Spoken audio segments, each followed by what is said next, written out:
আমার প্রাণপ্রিয় ও স্নেহধন্য সুপ্রিয় শিক্ষার্থীবৃন্দ, আজ 30শে ডিসেম্বর 2020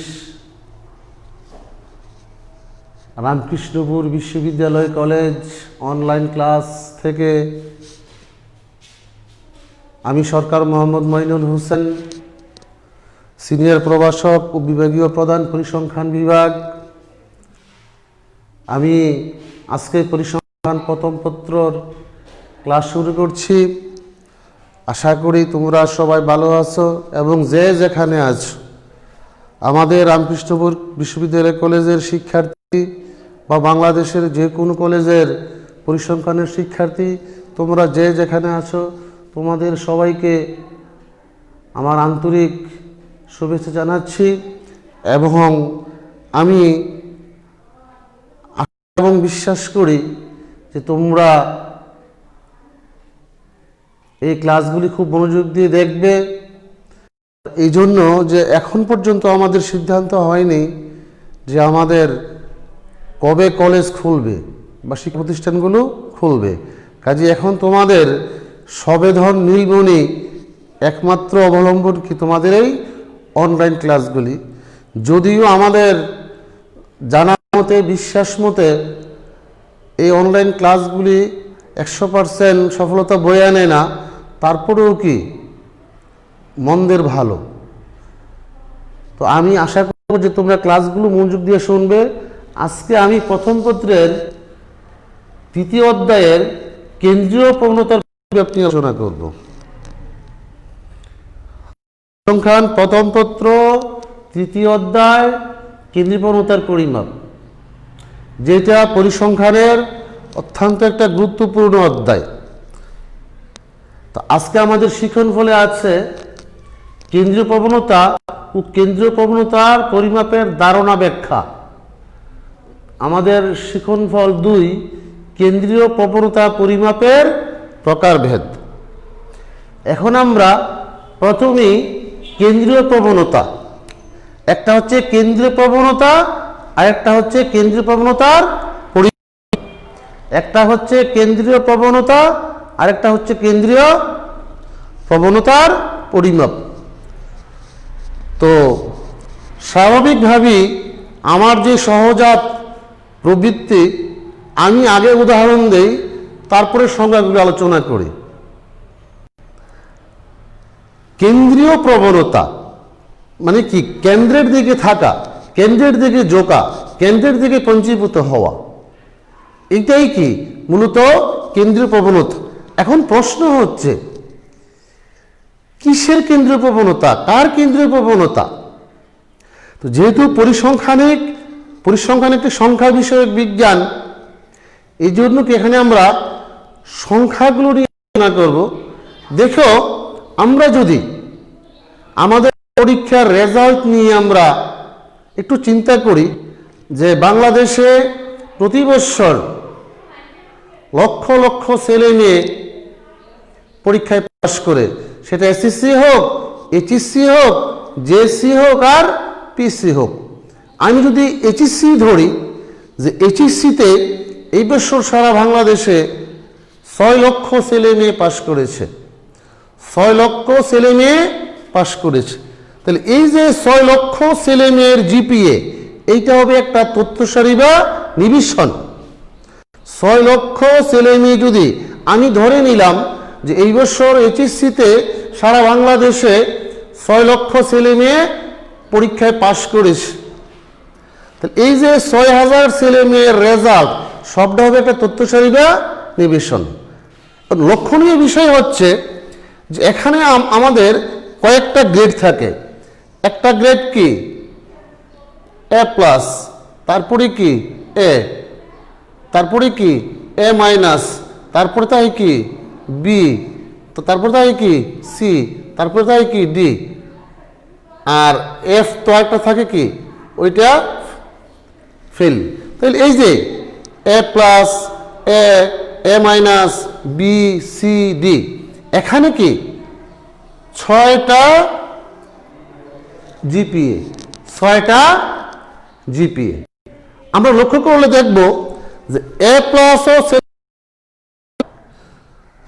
এ গ্রেডও কম পায়, আবার সি গ্রেডও কম পায়, ডি গ্রেডও কম পায়। বেশিরভাগ ছেলেই নেই কি এ মাইনাস বা বি গ্রেড পায়, বেশিরভাগ ছেলে নেই। তাইলে আমরা এখানে এইচএসসি পাস 6 লক্ষ ছাত্রছাত্রীকে যদি আমরা কি ধরি, একটা তথ্যশালী বা ডিভিশন ধরি, আর সেখানে কয়টা গ্রেড আছে, পাস করার উত্তীর্ণ হওয়ার গ্রেড হচ্ছে 6টা, তাহলে মাঝামাঝি গ্রেড কয়টা, 2টা, এ মাইনাস আর বি। আমরা যদি বাস্তবিক হিসাব করি, এবং যেহেতু আমি পরিসংখ্যানের শিক্ষক, আমি কিন্তু মোটামুটি এগুলো প্রতি বছরই জরিপ করার চেষ্টা করি, এবং জরিপে দেখা গেছে কি যে এ প্লাস এ গ্রেডের চেয়ে সি গ্রেড ডি গ্রেডের চেয়ে এ মাইনাস আর বি গ্রেড বেশি পায়। তাহলে এই যে মাঝামাঝি একটা রেজাল্ট, এই যে মাঝামাঝি একটা রেজাল্ট, হ্যাঁ, এই যে মাঝামাঝি থাকার, মাঝামাঝি কেন্দ্রের দিকে থাকার যে প্রবণতা, এটা হচ্ছে কেন্দ্রীয় প্রবণতা।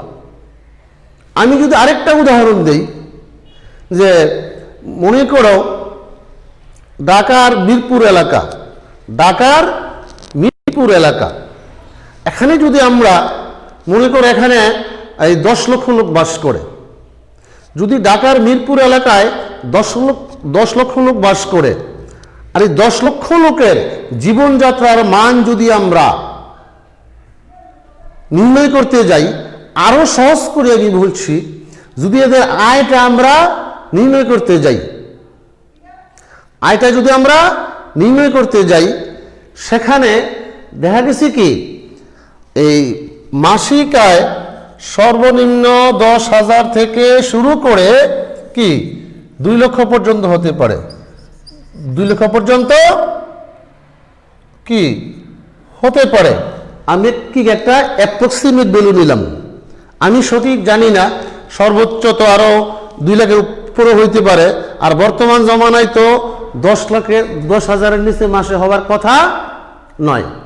তাইলে এখানে দেখবা সর্বনিম্ন আয় যদি প্রতি মাসে 10,000 হয়, আর সর্বোচ্চ যদি 2 লক্ষ হয়, এখন দেখবা যে 10,000 বা তার কাছাকাছি এবং আয়ের লক্ষ্য কম, 2 লক্ষ বা 2 লক্ষের কাছাকাছি কি আয়ের লক্ষ্য কম, বেশিরভাগ লোকের আয়টাই হবে কি 50-60-70 হাজার, 50-60-70 হাজার। তাহলে এই যে 10,000 থেকে 2 লক্ষের ভিতরে যদি আমরা মাঝামাঝি একটা অবস্থান নেই, 50-60-70-80 হাজার টাকা, কি এই মধ্যম শ্রেণীটা, এই মধ্যম শ্রেণীটার সংখ্যা কি বেশি। আমাদের দেশে হোক, কোনো গ্রামে হোক, কোনো শহরে হোক, আমাদের উচ্চবিত্তও কম, এই নিম্ন মধ্যবিত্তও কম, মধ্যবিত্ত সংখ্যাটাই বেশি। অনুরূপভাবে আমরা যে কোনো ক্ষেত্রে যদি আমরা যাই, আমরা আমাদেরকে মাঝামাঝি একটা অবস্থান করার একটা সহজ একটা যোগ থাকে। তো এইটাই পরিসংখ্যানের ভাষায় যে কোনো তথ্যসারি বা নিবেশনের বেশিরভাগ মানগুলি কেন্দ্রের দিকে পঞ্জীভূত হবার বা জোকার প্রবণতাকেই কেন্দ্রীয় প্রবণতা বলে। আরেকটা হচ্ছে কি কেন্দ্রীয় প্রবণতার পরিমাপ, কেন্দ্রীয় প্রবণতার পরিমাপ। প্রশ্ন হচ্ছে যে কেন্দ্রের দিকে মানগুলো থাকে, কতটুকু থাকে, কত পার্সেন্ট থাকে, এইটাই যে সংখ্যায় প্রকাশ করা, এইটাই হচ্ছে কেন্দ্রীয় প্রবণতার পরিমাপ। অথবা এই যে কেন্দ্রীয় মানগুলি কেন্দ্রের দিকে থাকে, এবং কেন্দ্রটা কিন্তু একটা আপেক্ষিক ব্যাপার। আমি বলছি যে কেন্দ্রটা একটা আপেক্ষিক ব্যাপার, কারণ ঠিক কেন্দ্র যদি আমরা বলতে যাই, এটা তোর বৃত্তের কেন্দ্র হবে না। এটা কি বৃত্তের কেন্দ্র হবে? এটা কিন্তু বৃত্তের কেন্দ্র হবে না, কারণ বৃত্তের কেন্দ্র হচ্ছে কি এই আমাদের একটা বিন্দু নেই, এই বিন্দু থেকে আমরা যত ব্যাসার্ধ আঁকি না কেন, প্রত্যেকটি ব্যাসার্ধ সমান হবে, কিন্তু বাস্তব জীবনে কিন্তু কেন্দ্রটা ঠিক তেমন না, মোটামুটি মাঝামাঝি অবস্থান করা, মোটামুটি মাঝামাঝি অবস্থান করা। এই যে তথ্যসারির মানগুলো মাঝামাঝি অবস্থান করার যে প্রবণতা, এইটা হচ্ছে কেন্দ্রীয় প্রবণতা। আর কত পার্সেন্ট কত পার্সেন্ট বা কতটুকু মাঝামাঝি অবস্থান করে, এইগুলো আমরা যার সাহায্যে বা যে পদ্ধতিতে বা যে গাণিতিকভাবে আমরা পরিমাপ করি, এইটা হচ্ছে কেন্দ্রীয় প্রবণতার পরিমাপ। তো আমার স্নেহধন্য শিক্ষার্থী বন্ধুরা, এখন আমরা আলোচনা করব কেন্দ্রীয় প্রবণতার কি প্রকারভেদ, কেন্দ্রীয় প্রবণতার প্রকারভেদ।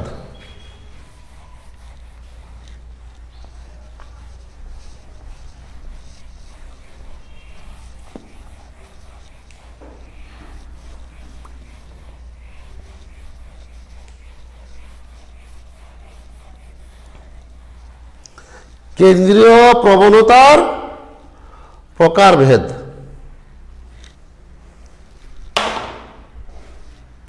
তাইলে কেন্দ্রীয় প্রবণতার প্রকারভেদ,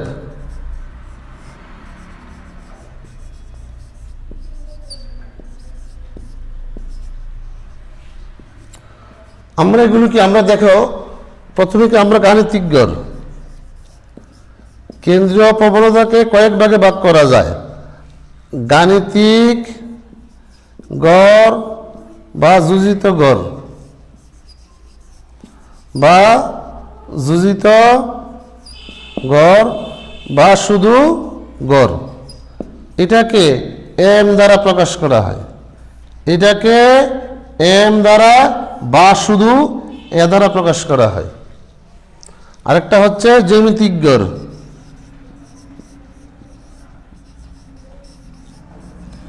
জ্যামিতিক গড়।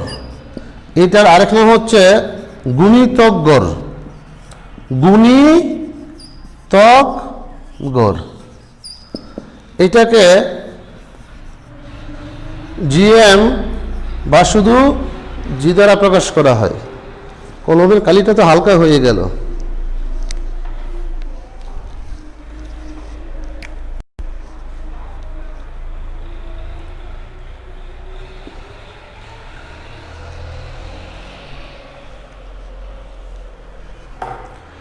এরপরে 3 নম্বরে কি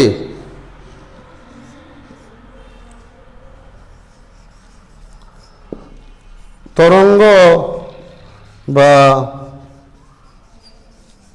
বিপরীত বা উল্টন গড়। এটাকে প্রকাশ করা হয় এইচ এম বা শুধু এইচ দ্বারা, এইচ এম বা শুধু এইচ দ্বারা। 4 নম্বর মধ্যমা, এটাকে প্রকাশ করা হয় এমইডি বা কেউ শুধু এমই দ্বারা প্রকাশ করে। 5 নম্বর হচ্ছে কি প্রচুরক, প্রচুরক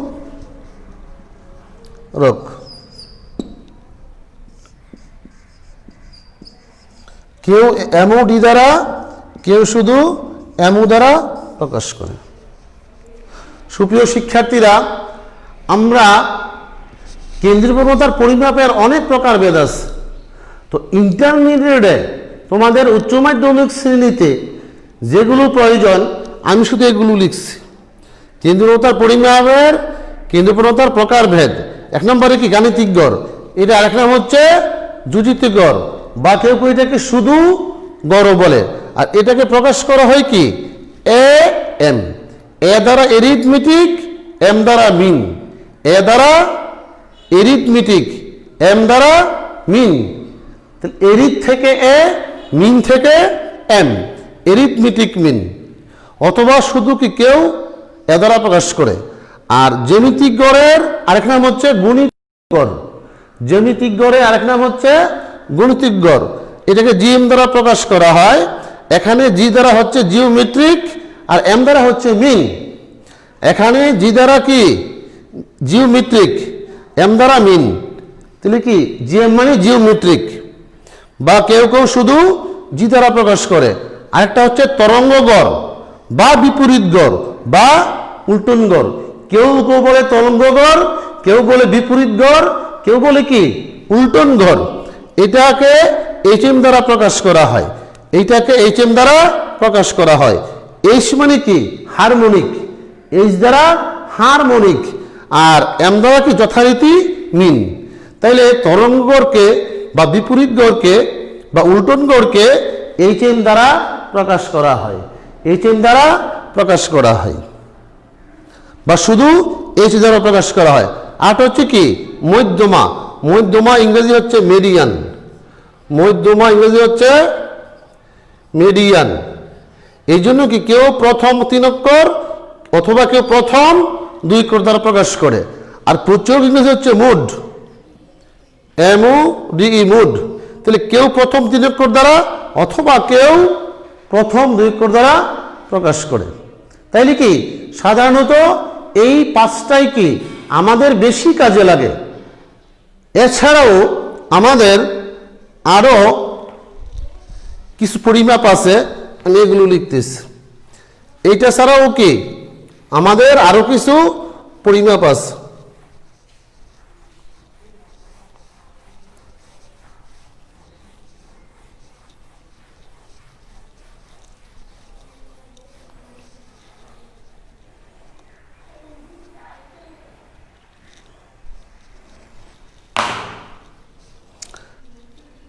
যেমন যেমন চতুর্থক,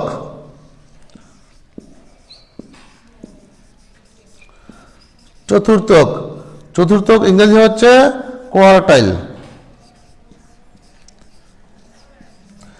এই জন্য কি চতুর্থককে কিউ দ্বারা প্রকাশ করা হয়।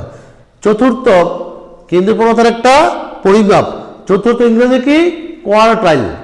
এই কোয়ার্টাইল লিখতে প্রথম অক্ষর কিউ, এই জন্য চতুর্থকে কিউ দ্বারা প্রকাশ করা হয়। এখানে কোয়ার্টাইলটা মুখস্থ করা জরুরি নয়, কিন্তু চতুর্থকে যে কিউ দ্বারা প্রকাশ করা হয় এটা আমাদেরকে অবশ্যই অবশ্যই জানতে হবে। আরটা হচ্ছে কি দশহারি, দশহারি বা কেউ কেউ লিখেন দশমক, কেউ কেউ লিখেন দশমক। এটা ইংরেজি হচ্ছে ডিসাইল, ডিসাইল। এটাকে ডি দ্বারা প্রকাশ করে। প্রশ্ন করতে পারো যে স্যার আপনি বলছেন যে ইংরেজিটা জানা জরুরি না। হ্যাঁ, ইংরেজিটা জানা জরুরি না, তাহলে লিখলাম কেন? লিখলাম এই জন্য যে আমার কিউ দ্বারা প্রকাশ করা হয়, কিউ দ্বারা প্রকাশ করা হয়। তাইলে এই কোয়ার্টাইল থেকে যে কিউটা আসে এই জন্য আমি লিখলাম। তারপরে কি এই দশহারিকে ডি দ্বারা প্রকাশ করা হয়, তাহলে এটা কি ডি সাইল থেকে ডি। আরেকটা হচ্ছে কি আমাদের শতহারি, শতহারি